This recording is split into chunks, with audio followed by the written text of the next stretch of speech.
এতিয়া ভাইৰেল হোৱাৰ যুগ ভাইৰেল মানে কাঁচা বাদাম পাকা বাদাম ভাইৰেল মানে নতুন ট্ৰেন্ড টকা পইচাৰ ভেম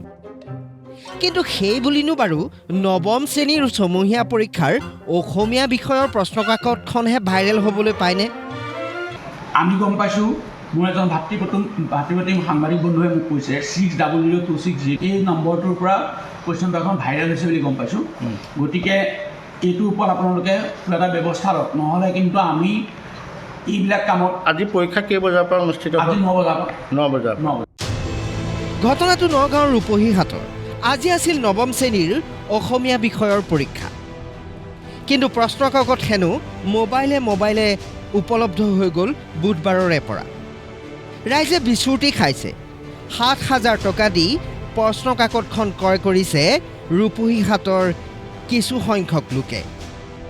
যোৱাকালি ৰাতি 10:30 মান বজাত মোক কিবা এটা ইনফৰমেশ্যন পোৱাৰ পিছত সেইখিনি মই তথ্য লোৱাৰ পিছত মই কুৱেশ্যন পেপাৰটো মোৰ হাতলৈ গুচি অহাৰ পিছত মই লগালগ আপোনালোকক সংবাদ জগতক মই অৱগত কৰাইছোঁ আৰু বিশেষকৈ মই যিখিনি অৱগত মই কাৰো নাম ল'ব বিচৰা নাই এই বস্তুটো নগাঁৱৰ পৰা লিকেজ হৈছে আৰু আমবাগানৰ এজন ল'ৰাই আনিছে